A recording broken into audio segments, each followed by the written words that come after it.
Siamo venuti anche l'anno scorso a fare il giro col treno storico, sempre con la Cargo, e siamo rimasti sorpresi di poterla caricare nel treno e allora abbiamo replicato. FIAB ha gestito la prenotazione dei posti bici, ringraziamo la fondazione che ci ha permesso di caricare le biciclette su questo treno storico che percorre il tratto fino a Gemona a fianco della FVG3,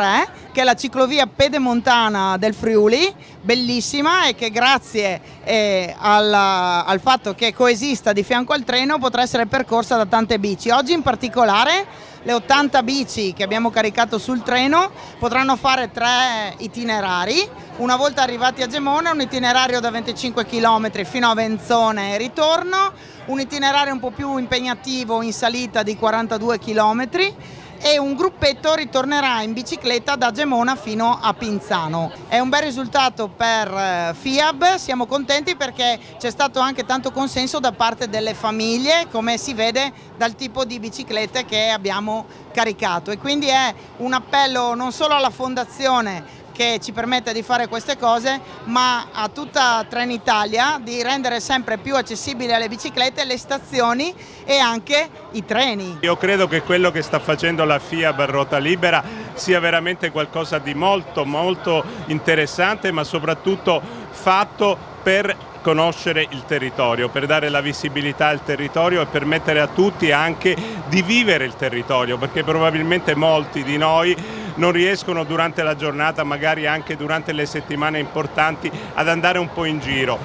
È stato fatto anche un bellissimo percorso sul Rinascimento friulano, oggi andiamo a Gemona, vediamo un po' di quelle che sono le bellezze della nostra regione e credo che questo sia importante in un momento in cui la cultura deve andare a braccetto con lo sport, deve andare a braccetto col tempo libero, deve essere vissuta pienamente. Noi sempre in bici, quando è possibile, anche al lavoro. Ho partecipato alla Via Francigena con a Ruota Libera, l'associazione di Pordenone appunto, ed è stata una bellissima esperienza e ne farò ancora, insomma, finché le gambe reggono. Qua ci si ritrova in tantissimi,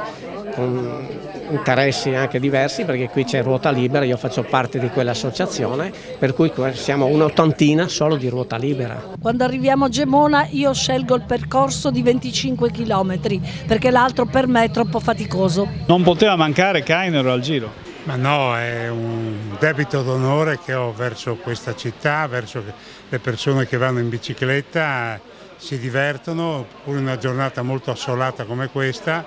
e quindi bisogna essere riconoscenti